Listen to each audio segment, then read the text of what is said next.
When you get to the end of your life, this is the only thing that's going to really matter. How did you love? How did you love those around you? And how did you love your God?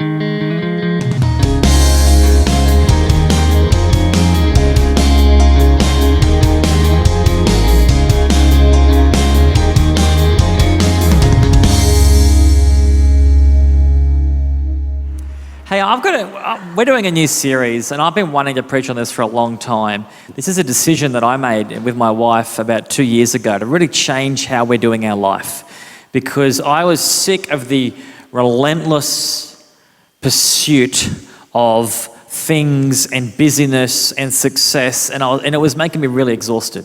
And I'm still on this journey, but I have got a special, I want to get real serious tonight, okay? And hopefully you think, well, church is pretty serious usually, but I want to get extra serious tonight. I've even worn my serious shoes. So I got brown shoes on here. I'm not wearing sneakers, so you know Dan's getting very serious, okay?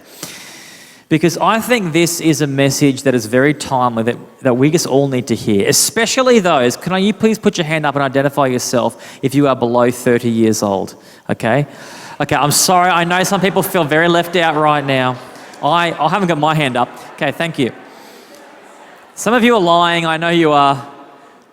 But this is actually a special message, especially for those who are below 30, because you have grown up in a world where you don't even remember a time where you couldn't just, you basically barely remember a time where you couldn't just get out your phone, and you don't actually know what boredom really is, okay? You actually have no idea what boredom is. You've never actually really experienced it in your life, many of you. You don't know what it's like to actually just sit still and do absolutely nothing, or to be waiting in line at the bank, because banks used to have lines, I don't know if you remember this, and just be sitting there and have nothing to do, and your brain just goes to a different place. You don't know what it's like to do nothing.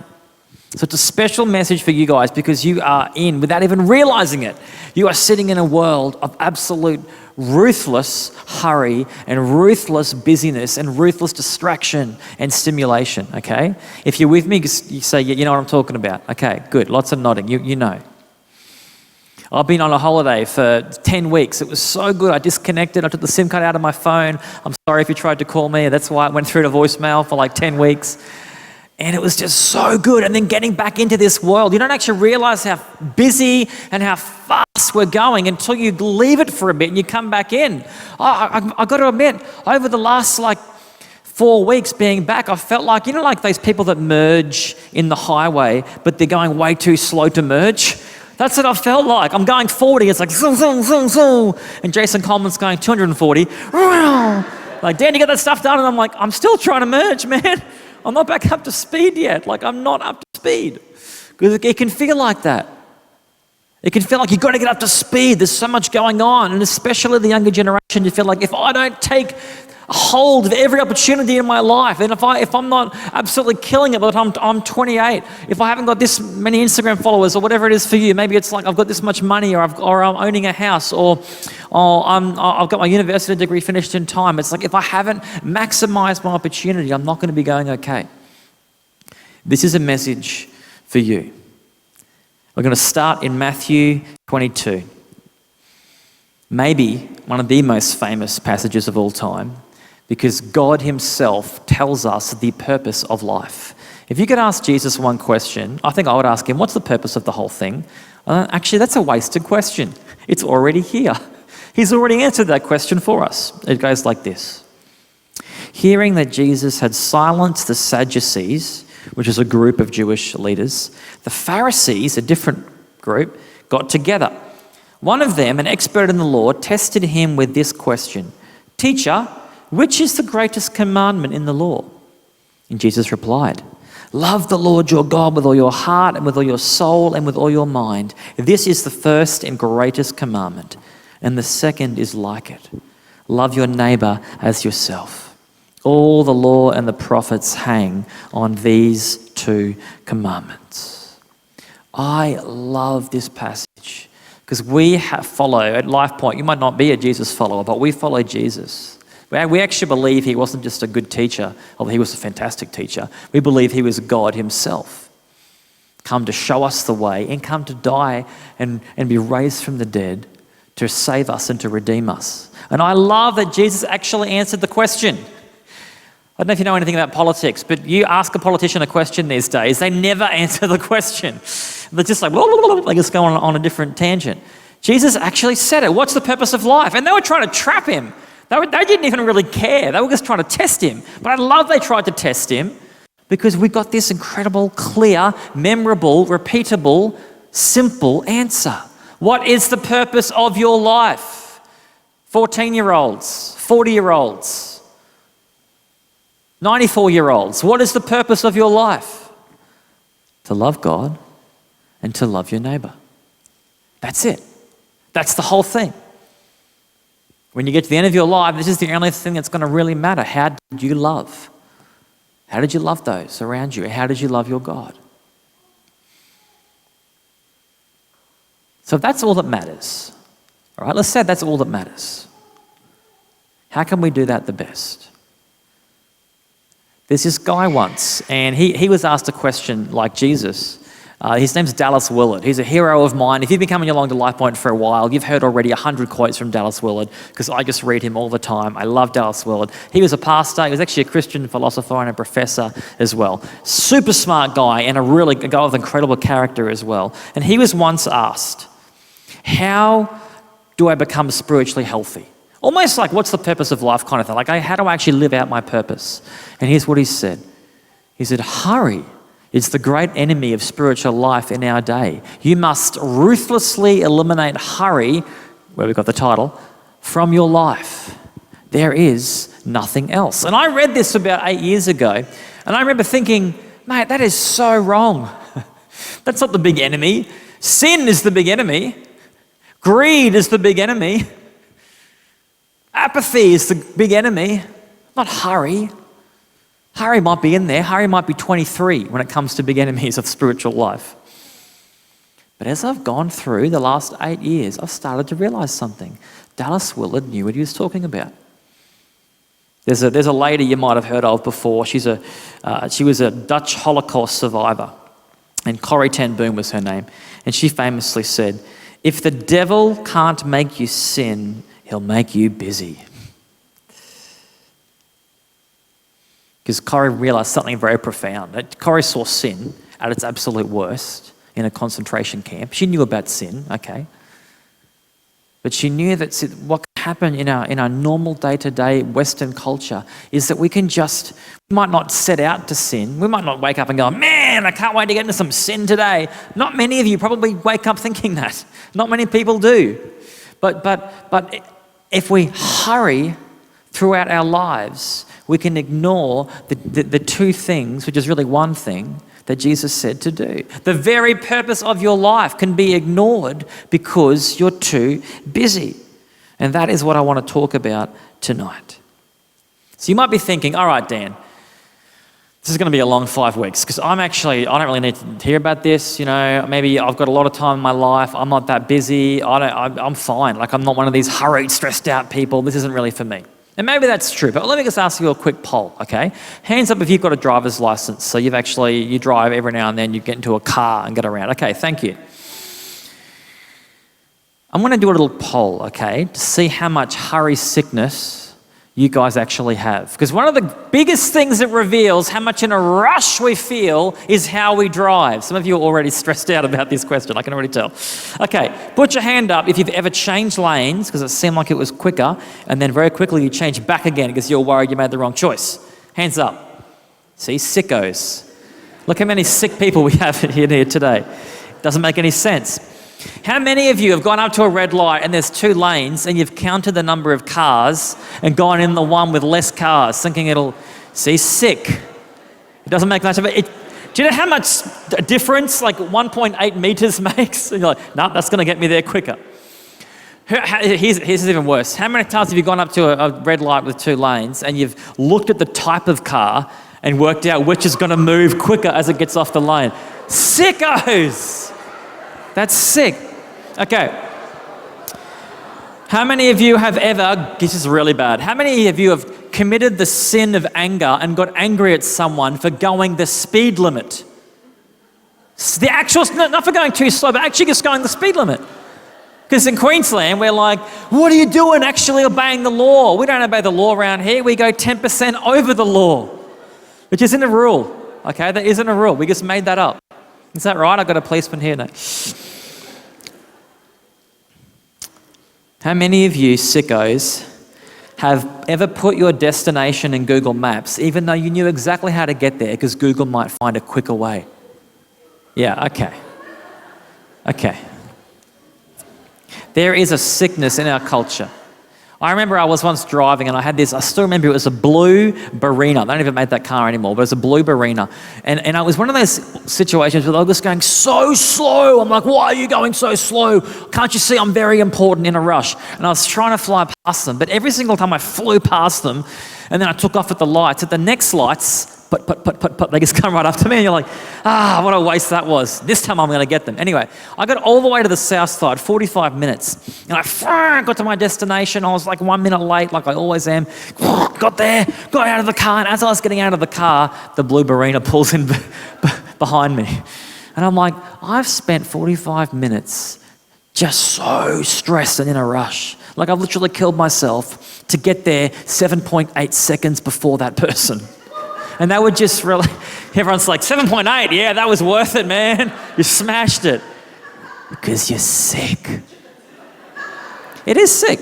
I was reading on psychology.com. I recommend you go on this website. It's terrifying. They actually say, hurry sickness. It's a behavior pattern characterized by continual rushing and anxiousness, an overwhelming and continual sense of urgency. Anyone get that feeling? Or it's a malaise in which people feel chronically short of time, so tend to perform every task faster to get flustered and then get flustered, encountering any kind of delay. It's almost glorified in our culture. How you going, mate? Oh, so busy. Oh, you're a good person because busyness is good. And Jesus said, let's get back to the scripture. Jesus said, the most important thing is to love God and to love others. What happens to us when we are hurrying? What happens to us when we are in a rush, when we have no margin in our lives? How easy do you find it to love when there's no margin and when you're in a rush? Anyone here really good at it? Because teach me your ways, Jedi. I am so bad at it. There's two types of busyness, okay? I just want to make that clear, by the way. I'm not saying that you can't have a lot to do. There's a thing called good busyness. Busyness is not, maybe like a full life's a better way to say it. Good busyness says this: I have important work to do and I want to do it well. I have time to rest, time for people, and time for work. That's not what I'm talking about. I'm talking about toxic busyness, which says I have too much to do and need to increase my pace and activity at the expense of a healthy life with God and others. I have too much. Good busyness says I have enough time. I've got a lot to do. I've got to love God and love others. That's a big job. We want to see thousands of lives transformed by the gospel. That is a very big job with many things to do. But God's given us just the right amount of time to do it. In fact, God has given us too much time to do it. Did you know that? You've got so much time. You can have a Sabbath every single week. That's a huge teaching. We're going to talk about that in 3 weeks. The whole idea of having a Sabbath in your life. Good busyness versus toxic busyness. Let me give you an example, okay? This is an example of a parent with young kids, so maybe it's not going to relate to everyone in the room. Some of you have had young kids before, you know what this is like. I've got 2 versions of leaving the house in my family, okay? Here's a photo of the good version of us leaving a house. We're all ready to go, get in the car. That's the Instagram version that you'll see on Instagram, okay? This is the version where we've got a good night's sleep the night before, we've planned to have enough time, we've got up at a good hour, we haven't tried to fit 19 things into the day, we haven't overcommitted ourselves and said yes to too many people because I don't want to upset people. And I know I'm going out the door and we're like, all right, kids, time to get in the car. And it's still hard, it's still busy. I'd still rather sit on the couch doing nothing. But, we've committed to something, so we're going to get out the door. And Zeke's like, Dad, where are my shoes? And I'm like, all right, mate, let's find your shoes. Quickly, get the shoes. Fantastic. Harmony's like, Dad, look what I drew. And I'm like, that's so beautiful. Chuck it on the fridge. Let's go, Harmony. Joey's just sitting there not doing anything, so just pick him up. And we're in the car we get in the car and we're singing worship songs on the way. No, we don't do that. Sometimes. That's the good busyness version. Then there's another version, the toxic version, where we've been up scrolling our phones the night before, so we're so tired. We've committed to so much stuff. We get up, it's too late. We're already late before we've even got out the door. And now my son says, Dad, where are my shoes? And I'm like, find your shoes. How hard is it to have shoes? What are you, stupid? And Harmony's like, look what I drew. And I'm like, I don't care about your drawing, Harmony. Put it in the bin. I know. And Joey is just sitting there and I'm like, Joey, get your stuff on. And he's just like looking at me, watching Cocomelon or something. Steph's doing something in the bathroom. I don't even know what she's doing in there. She's curling or she's straightening. It's one of the two. I never understand why they do both. I don't understand what's going on in there. But I'm like, what are you doing? And here's the important thing. What did Jesus say? He said, love God, love others. And in this moment, my neighbors are those literally in my house. And God is asking me to love them. And these people that are meant to be objects of love, the first people that God's calling me to love them first and then go out and keep loving. And they become not objects of love, they become obstacles in the way. How dare you stand in my way? And that's how we think when we drive, isn't it? What on earth are you on the road for, you idiots? Can't you see I'm going somewhere? Guys, and this is so vital to realize, it is basically impossible to love when we're in a rush. It doesn't work. And I reckon so much of the big issues of today, like what are the real big issues in our society?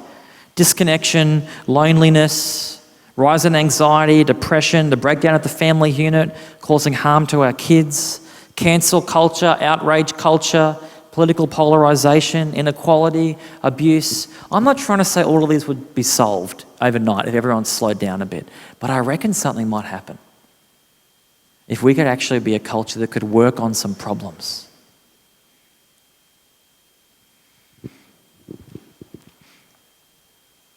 Sorry, my daughter's telling me she has to go to the toilet, and I said, that's fine. Because I'm relaxed. Because I'm slow.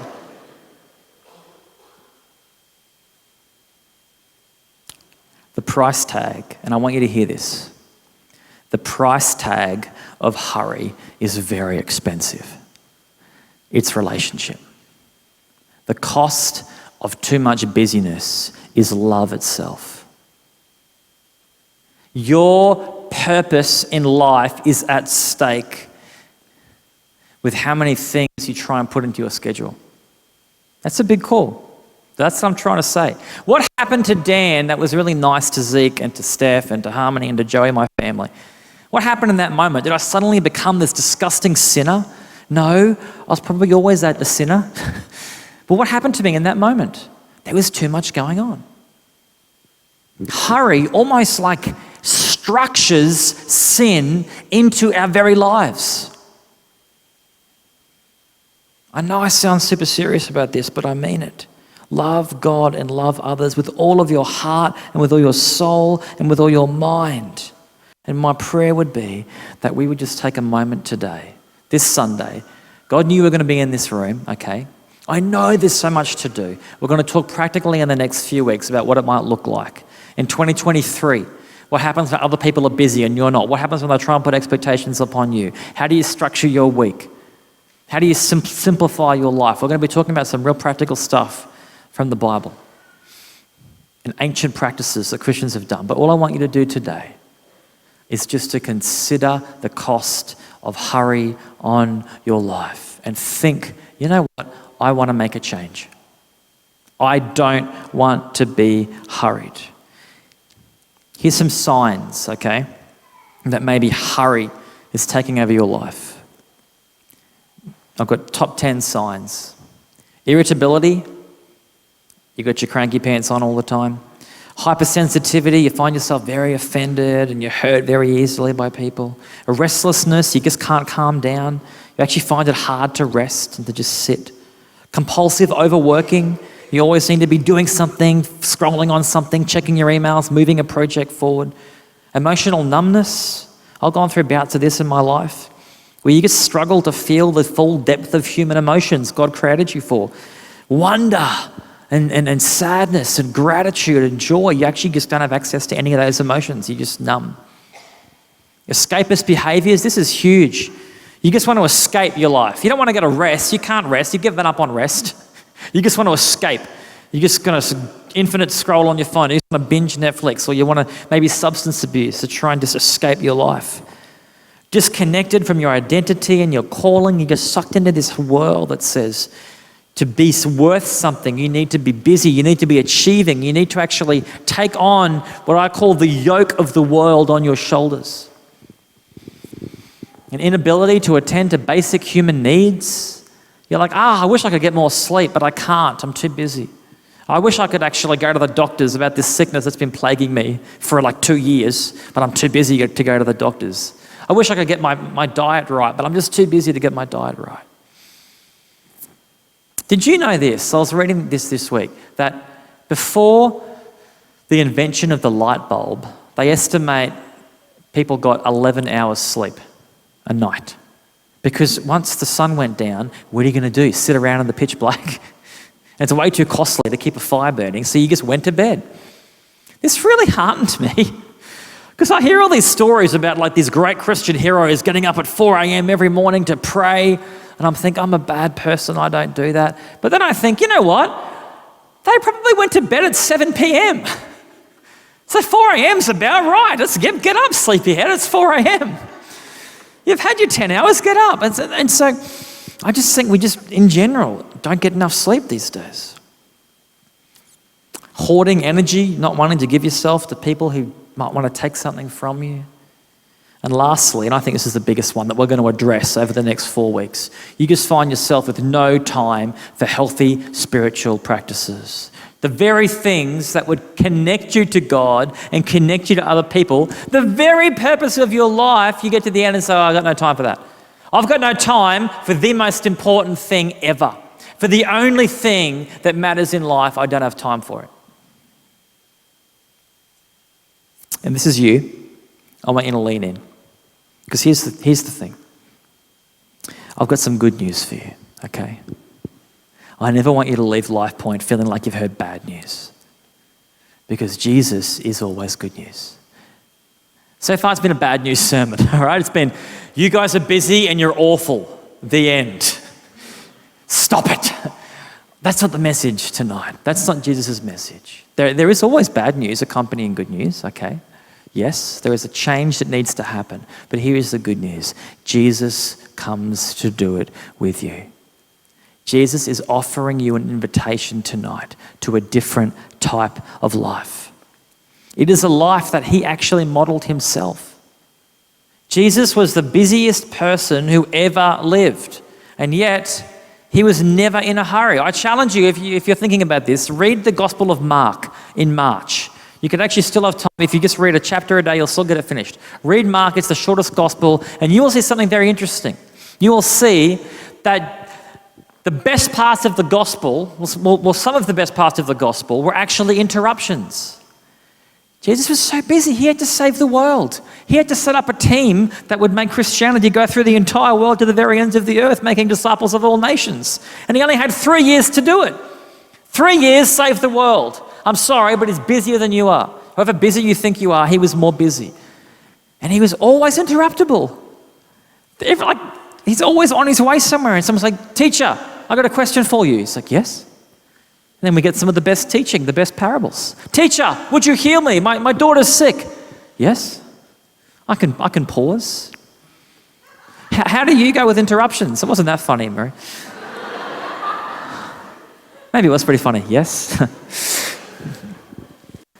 How do you go with interruptions? That's the question. C.S. Lewis once said, how you respond to interruption shows who you really are. And Jesus modeled an interruptible life. He was so busy. And he was never in a hurry. You can do it. How? All right, Dan, sounds good. I've still got uni on, I've still got work on, I've still got all these things to get done. I've got so many people that need me. I've got 16 events on Facebook I haven't even hit interested in yet. I don't know, I'm still super busy. I don't know what to do. First thing is to say to Jesus, teach me. Here's what he says. Come to me. Read this carefully. Come to me, all you who are weary and burdened, and I will give you rest. Take my yoke upon you and learn. Learn from me. For I am gentle and humble in heart, and you will find rest for your souls. For my yoke is easy and my burden is light. I'm just going to read that again. I'm going to actually read it in a paraphrase that a guy named Eugene Peterson kind of said. So just if everyone just close their eyes for a moment, I just want to read this to you. This is what Jesus is saying to you today. Are you tired? Are you worn out? Burned out on religion? Come to me. Get away with me and you'll recover your life. I'll show you how to take a real rest. Walk with me and work with me. Watch how I do it. Learn the unforced rhythms of grace. I won't lay anything heavy or ill-fitting on you. Keep company with me and you'll learn to live freely and lightly. Amen. So the next few weeks we're going to be talking about practices, the rhythms of grace that Jesus is talking about. But I just want to finish with this. Here's the bad news. The bad news is the easy life is impossible, okay? If you're looking for an easy life, you're in the wrong place. Because an easy life is not on offer. It's not on offer out there, I can tell you. And it's not on offer in here either. Because it's not going to work like that. There's a lot of work to do. You've been given a job, you've been given gifts for it, and God wants to use you to do incredible things. There's no easy life on offer. Do you know what is on offer in Jesus Christ? An easy yoke. And a yoke is it's like a burden that fits perfectly. The burden you were born to bear. And it's hard, and sometimes you don't understand it, and sometimes you're like, God, why would you ever put me through something like this? But it fits. Because Jesus says, I'm going to be right there with you the entire time. So what I want you to do right now is just to say yes to Jesus. Yes, I want your easy yoke. Yes, I need you to teach me a new way of life because I've been taught by the world the way of hurry. And I need to retrain myself in your yoke.